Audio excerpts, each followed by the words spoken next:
Good afternoon, students. Today we will learn another topic, and the topic is auxiliary verb. Before it, we have covered what is verb and in type of verb and the basis of object.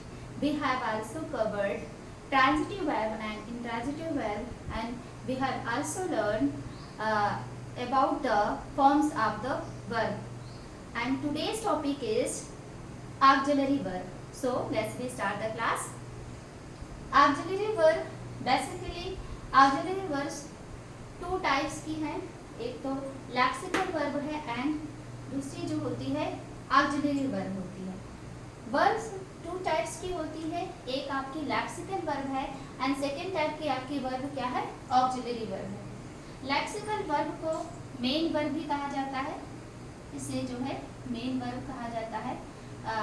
इसके पहले हमने जो video में पढ़ा B1, B2, B3, B4, B5, ये जो verb की fifth form होती है, ये फिफ्थ फॉर्म हमारी लेक्सिकल वर्ब कहलाती है. इसको हम मेन वर्ब कहते हैं.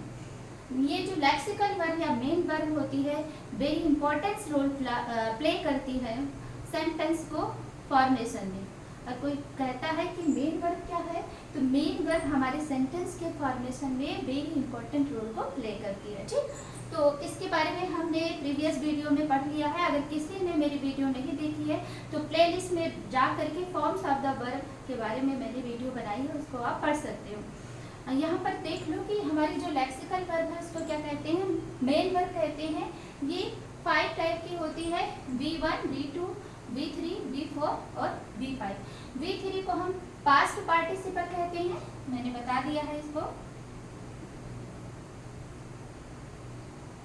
एंड B4 को इसको प्रेजेंट पार्टिसिपल कहा जाता है. ठीक, इसको जिसको समझना होगा मेरी वीडियो देख लेगा. इसकी एक अलग से वीडियो बनी हुई है, इसको आप देख लीजिएगा. आते हैं हम आज के टॉपिक पर जो हमारा है ऑक्सिलरी वर्ब. ठीक, हमको क्या पढ़ना है बच्चों आज, ऑक्सिलरी वर्ब. तो बेसिकली सेंटेंस के फॉर्मेशन के आधार पर ऑक्सिलरी वर्ब को 3 पार्ट में डिवाइड किया गया है. एक तो प्राइमरी ऑक्सिलरी वर्ब है, दूसरा हमारा मॉडल ऑक्सिलरी वर्ब है और तीसरा हमारा मार्जिनल ऑक्सिलरी वर्ब होती है. ऑक्सिलरी वर्ब 3 टाइप की होती है, primary auxiliary verb, model auxiliary verb और उसके बाद मार्जिनल ऑक्सिलरी वर्ब. तो आज हम प्राइमरी ऑक्सिलरी वर्ब को देखते हैं. तो प्राइमरी ऑक्सिलरी वर्ब होती है जो बेटा इसकी 3 होती है, 3 टाइप होती है, to be, to have and to do. To be primary auxiliary verb, to have primary auxiliary verb और to do primary auxiliary verb. ये जो टू बी होती है वर्ब की बी फॉर्म जिसे हम कहते हैं, ये कितने टाइप की होती है, 8 टाइप की होती है, जिसका आज हमको स्टडी करना है. ये जो हमारी टू बी है वो कितने टाइप की है, 8 टाइप की है. कौन कौन सी होती है, is, am, are, was, were, be, been, been, 8 type की होती है.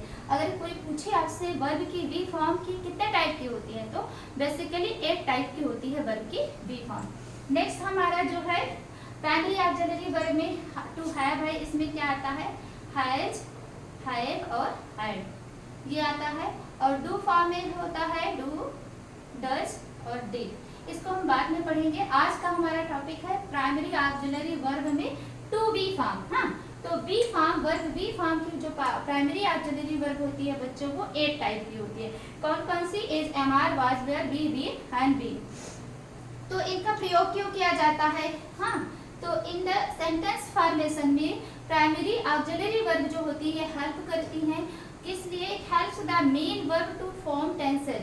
एक तो टेंस के फॉर्मेशन में ये वर्ब बी फॉर्म की जो ये वर्ब है हमारे टेंस के फॉर्मेशन में ये हेल्प करती है और हमारे सेंटेंस के मूड को भी बताती हैं. ठीक, ये निगेटिव सेंटेंस को भी के फॉर्मेशन में हेल्प करती है. क्वेश्चन मार्क जो इंट्रोगेटिव सेंटेंस होता है उसके फॉर्मेशन में भी हमारी बी फॉर्म की जो वर्ब होती है वो अपना इम्पोर्टेंट प्ले रोल अदा करती है. ठीक, तो जाहिर सी बात है मेन वर्ब किसी भी सेंटेंस का एक वेरी इंपॉर्टेंट पार्ट होता है, लेकिन जो ये होती है प्राइमरी ऑक्सिलरी वर्ब इसको हम क्या कहते हैं, हेल्पिंग वर्ब भी कहते हैं. क्या कहते हैं बच्चों, हेल्पिंग वर्ब भी कहते हैं. और कहीं कहीं इसको लिंकिंग वर्ब भी कहा जाता है. लिंकिंग वर्ब भी कहते हैं. जब ये लिंक करती है किसी चीज को, तो इसको क्या कहते हैं, लिंकिंग वर्ब या कॉम्प्लीमेंट ऑफ द वर्ब। जो पूरक होता है, किसी भी सेंटेंस को पूरक का काम करने वाला जो होता है उसे कॉम्प्लीमेंट भी कहा जाता है। तो बेसिकली जो प्राइमरी ऑक्सिलरी वर्ब होती है इसे हेल्पिंग वर्ब भी कहते हैं और लिंकिंग वर्ब भी कहते हैं। ठीक, तो हम इसी को पढ़ते हैं कि किस तरह से प्राइमरी ऑक्सिलरी वर्ब हमारे सेंटेंस के फॉर्मेशन में एक इम्पोर्टेंट रोल अदा करती है, इसको हमको देखना है। जैसे कि इसमें क्या है कि प्राइमरी ऑक्सिलरी वर्ब कौन कौन सी है, 8 टाइप की है, is, am, are, was, were, be, been, been. लेकिन बच्चों आपको बेसिकली ये भी समझना होगा कि ये जो प्राइमरी ऑक्सिलरी वर्ब होती हैं ये एक्टिव फॉर्म में भी आती हैं और पैसिव फॉर्म में आती है। एक्टिव फॉर्म में भी आएंगी प्लस पैसिव फॉर्म में आएंगी। एक तो आपको ये चीज आपको रखना है कि ये जो is, am, are, was, were, be, been, being है ये एक्टिव फॉर्म में भी आएंगी और हमारे पैसिव फॉर्म में भी आएंगी। और ये किसी सेंटेंस में एक्टिव रूप में काम कर सकती है प्लस स्टैटिक रूप में भी काम कर सकती है। मैंने आपको बताया ना कि स्टैटिक वर्ब किसे कहते हैं, एक्टिव वर्ब किसे कहते हैं। वर्ब जब मैं पढ़ा रही थी तो स्टार्टिंग में ही आपको बता दिया था स्टैटिक वर्ब कौन है और एक्टिव वर्ब। तो वर्ब में ये एक्टिव रूप में भी आ सकती है, स्टैटिक रूप में भी आ सकती है, एक्टिव फॉर्म में भी काम कर सकती है और पैसिव फॉर्म में भी काम कर सकती है।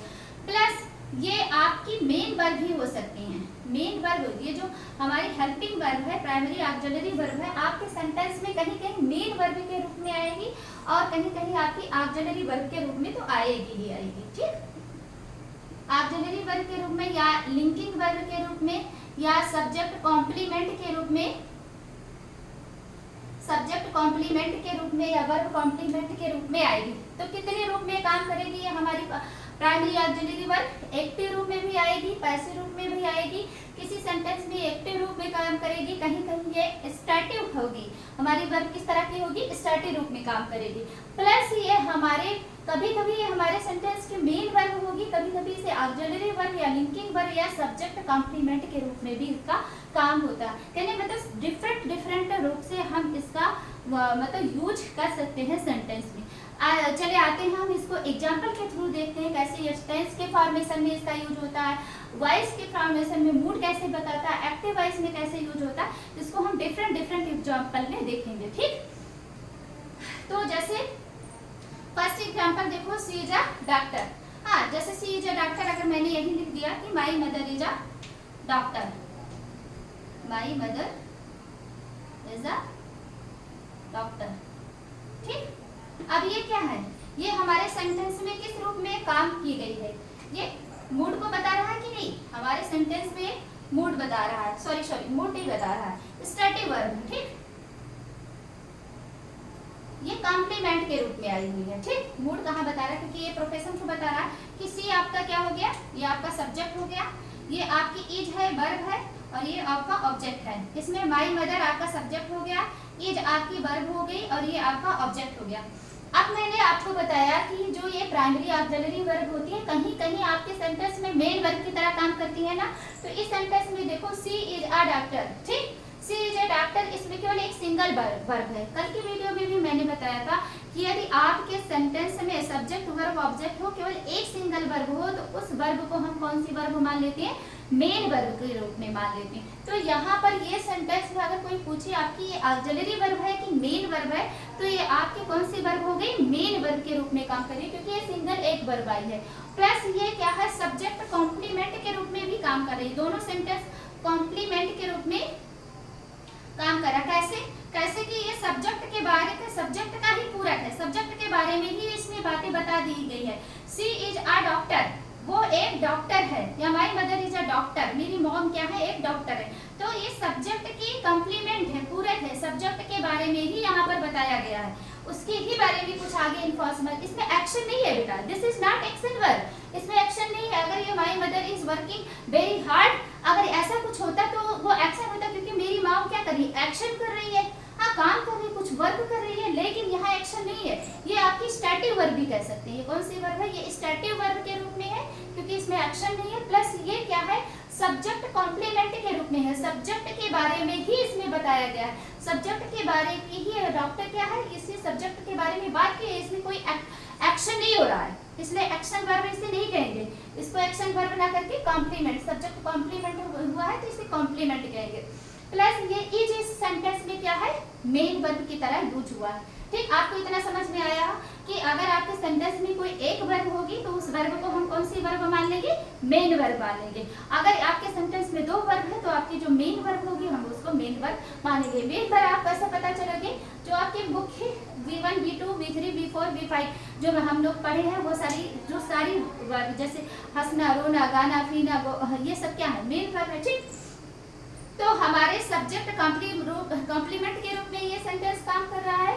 प्लस ये स्टैटिक सेंटेंस है, मतलब एक्शन नहीं बता रहा है, स्टैटिक वर्ब है, एक्टिव वर्ब ना होकर के एक्शन, एक्टिव वर्ब या इसे एक्शन वर्ब, एक्टिव नहीं बेटा, एक्शन वर्ब ना होकर के ये कैसा वर्ब है, स्टैटिक वर्ब है, क्योंकि इसमें एक्शन नहीं हो रहा है, इसमें तो एक मतलब कॉम्प्लीमेंट के बताया जा रहा है। तो प्लस ये ऑक्सिलरी वर्ब तो है ही, और इसको लिंकिंग वर्ब भी कैसे कह सकते हैं, क्योंकि इस सेंटेंस को इस सेंटेंस से लिंक करने का काम कर रही है। सी इज ए डॉक्टर, ये वर्ब जो है सी को डॉक्टर से लिंक करने का काम कर रही है, तो हम इसको लिंकिंग वर्ब भी कह सकते हैं। ठीक, जैसे एग्जांपल देखो, ही इज ऑनेस्ट, अब क्या है बच्चा, ये इसमें कोई एक्शन दिखा रहा है, ही इज ऑनेस्ट, हाँ इसमें कोई एक्शन नहीं है। हाँ, he is going to market अगर होता तो he is going to market, वो एक्शन हो रहा है, वो कहाँ जा रहा है, मार्केट जाने का काम कर रहा है, लेकिन इसमें कोई एक्शन हो रहा है, इसमें कोई एक्शन नहीं हो रहा है। ही इज ऑनेस्ट, वो ईमानदार है, तो ये इसमें एक्शन नहीं है, तो ये किस तरह की वर्ब हो गई, स्टैटिव। तो हमारी ऑक्सिलरी वर्ब जो होती है वो स्टैटिव वर्ब के रूप में भी आ सकती है। प्लस यहाँ पर देखो ये इज है, केवल एक सिंगल वर्ब है, तो ये मेन वर्ब के रूप में भी काम करेगी, और ही क्या पूरक के रूप में आ रहा है, इसी के बारे में बताया गया है, तो इसे सब्जेक्ट कॉम्प्लीमेंट भी कह सकते हैं। प्लस इस वर्ड को इस वर्ड से ये लिंक कर रहा है, जोड़ रहा है, इसलिए हम इसको लिंकिंग वर्ब भी कह सकते हैं। तो डिफरेंट रूप से हम इस वर्ब को नाम दे सकते हैं। ठीक, तो इस तरह से हम ये समझ लिए कि जो हमारी प्राइमरी ऑक्सिलरी वर्ब है वो मेन वर्ब के रूप में भी काम कर सकती है, स्टैटिव वर्ब के रूप में भी काम कर सकती है, लिंकिंग वर्ब के रूप में भी काम कर सकती है। ठीक, नेक्स्ट देखो, हमारे टेंस के फॉर्मेशन में भी it helps to main verb to form of tenses, tense के फॉर्मेशन में भी ये काम करती है। जैसे Sita is singing a song, अब हमारा ये टेंस के फॉर्मेशन में ये सीता हमारा सब्जेक्ट हो गया, इज हमारी क्या हो गई, अब यहाँ पर ये हमारी ऑक्सिलरी वर्ब, इसे हेल्पिंग वर्ब कह सकते हैं या इसको ऑक्सिलरी वर्ब भी कह सकते हैं। ठीक, ये हेल्पिंग वर्ब या ऑक्सिलरी वर्ब है।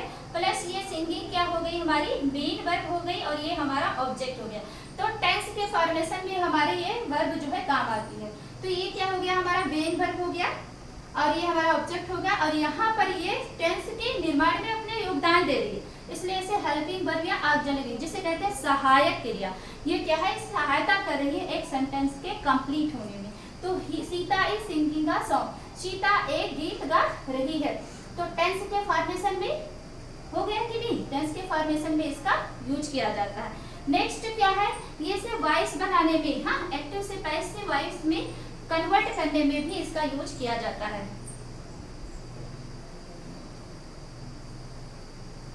ठीक, इसी सेंटेंस को लेते हैं, जैसे आपके एक्टिव वॉइस में है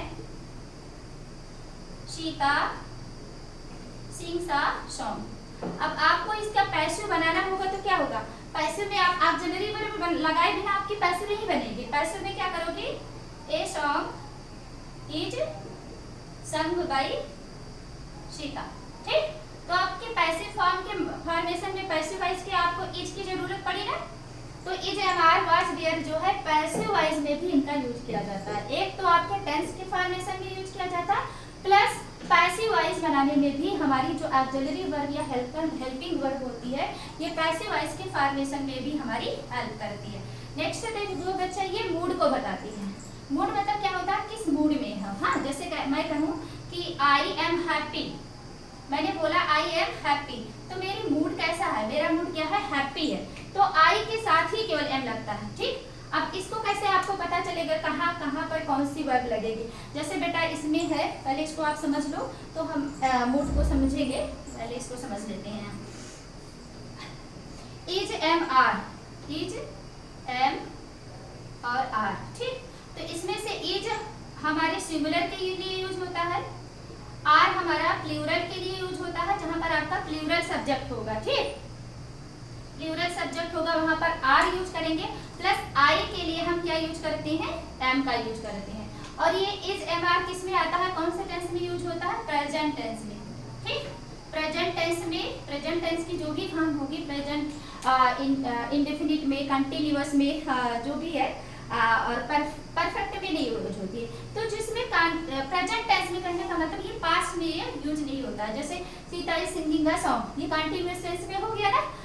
तो Ram is going to market, तो ये प्रेजेंट टेंस में इनका यूज किया जाता है।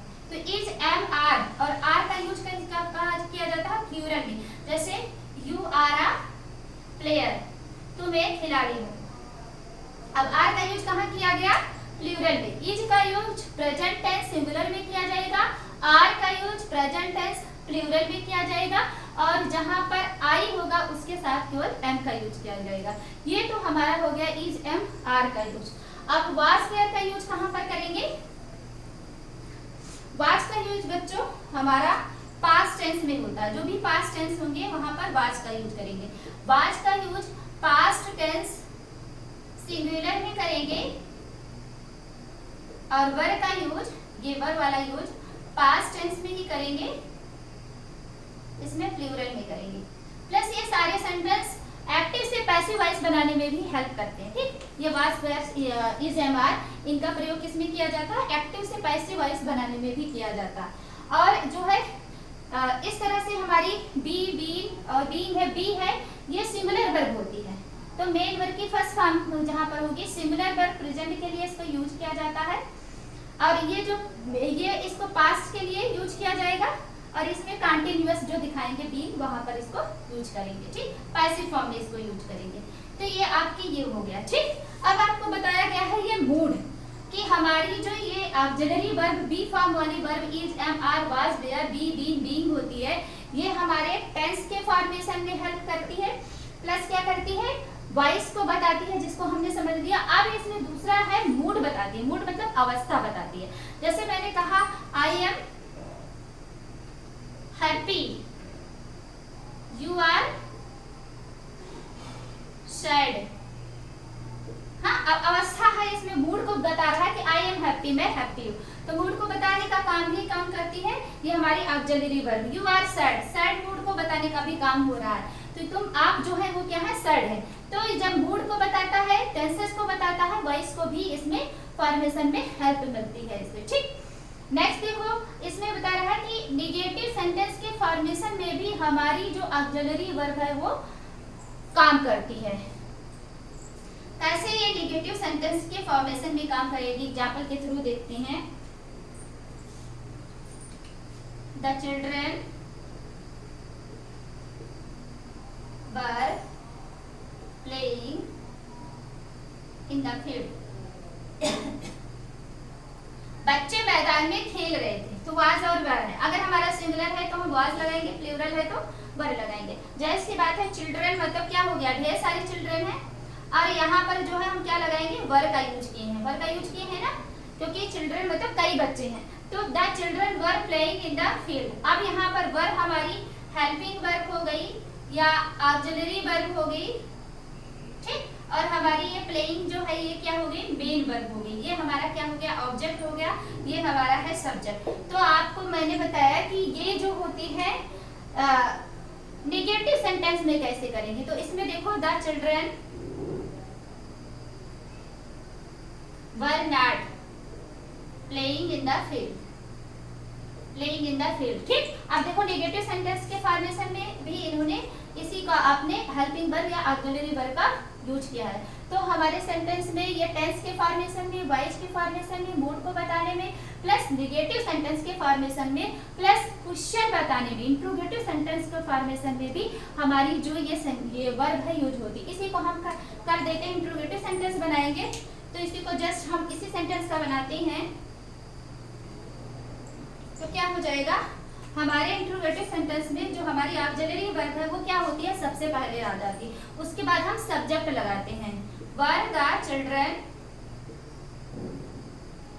Not playing in the field. ठीक, अब क्या हो गया, क्या चिल्ड्रन खेतों में मतलब मैदान में खेल नहीं रहते, क्या चिल्ड्रंस मैदान में खेल नहीं रहते, तो were the children not playing in the field. तो इंट्रोगेटिव क्वेश्चन के मार्क यहाँ पर लास्ट में क्या होता है, क्वेश्चन मार्क का चिन्ह होता। तो इंट्रोगेटिव क्वेश्चन के फॉर्मेशन में भी हमारा ये जो वर्ब होती है वो क्या करती है, हेल्प करती है।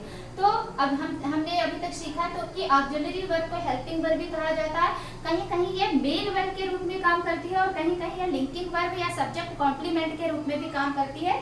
और इससे क्या होता है, टेंस के फॉर्मेशन में प्लस वॉइस के फॉर्मेशन में ये मूड वो बताती है, सेंटेंस को निगेटिव सेंटेंस के फॉर्मेशन में भी इसका हेल्प लिया जाता है, प्लस क्वेश्चन इंट्रोगेटिव सेंटेंस या डबल इंट्रोगेटिव सेंटेंस के जो है फॉर्मेशन में इस जो ऑक्सिलरी वर्ब है इसका यूज किया जाता है। थोड़े से एग्जांपल और समझ लेते हैं, जैसे कि यहाँ पर है सी इज अ डॉक्टर। तो मैंने पहले बताया कि इसमें इज क्या है, मेन वर्ब है। क्यों, क्योंकि इसमें और कोई दूसरी वर्ब नहीं है। अगर आपके सेंटेंस में केवल एक सिंगल वर्ब होगी तो वो वर्ब चाहे वो ऑक्सिलरी वर्ब ही क्यों ना हो, मॉडल वर्ब क्यों ना हो या मार्जिनल वर्ब क्यों ना हो, लेकिन उसे हम क्या कहेंगे, मेन वर्ब कहेंगे। ठीक, तो ये क्या हो गई, हमारा मेन वर्ब है। सी यहाँ पर इज हमारा मेन वर्ब है, प्लस इसे हम ऑक्सिलरी वर्ब भी कह सकते हैं, लिंकिंग वर्ब भी कहेंगे, स्टेटिव वर्ब भी है, और ये सब्जेक्ट को ऑब्जेक्ट से जोड़ने का पूरक है। She is a doctor, my mother is a doctor, ये पूरक का काम कर रही है, इसलिए इसे कॉम्प्लीमेंट, सब्जेक्ट कॉम्प्लीमेंट के रूप में भी इसको देखा जा सकता है। ठीक, नेक्स्ट देखो, Ram is going to market, Ram is going to market. यहाँ गोइंग हमारा मेन वर्ब है, ये हमारा ऑक्सिलरी वर्ब है, और टू मार्केट हमारा ऑब्जेक्ट है। यहाँ पर ये ऑक्सिलरी वर्ब या हेल्पिंग वर्ब के रूप में काम कर रही है, प्लस इसे देखा जाए तो इसे टेंस फॉर्मेशन में भी इसका यूज किया जा रहा है। The players are playing the match.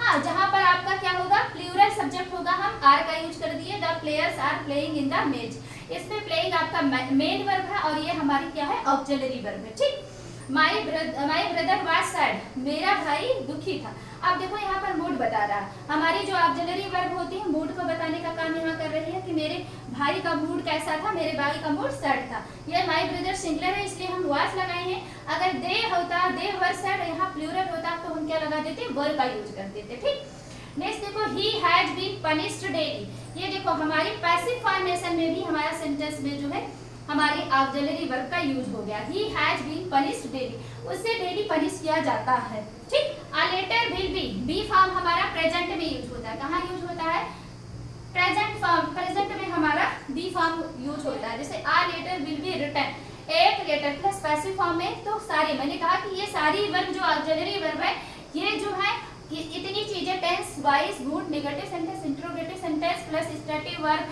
Linking verb, complement के रूप में आ सकती हैं। इसके साथ साथ के पैसिव रूप में भी इनको एक्टिव से पैसिव बनाने में भी इनका यूज किया जाता है। तो ये देखिए हमारी वर्ब भी हम यहाँ पर इससे पैसिव बनाए हैं, a letter will be written. हाँ, एक लेटर लिखा गया, बाई राम, बाई श्याम, कुछ भी कर सकते हो। ठीक, my homework is being done, मेरा होमवर्क जो है डन हो गया है। ठीक, और इसका बी फॉर्म का रूप जैसे don't be foolish, be a good man, be a good student, बोलते नहीं हम लोग, be a good man, be a good student, don't be foolish, तो बी फॉर्म का यूज यहाँ पे किया जाता है। तो ये हमारी थी ऑक्सिलरी वर्ब। हम क्विक रिवीजन कर लेते हैं।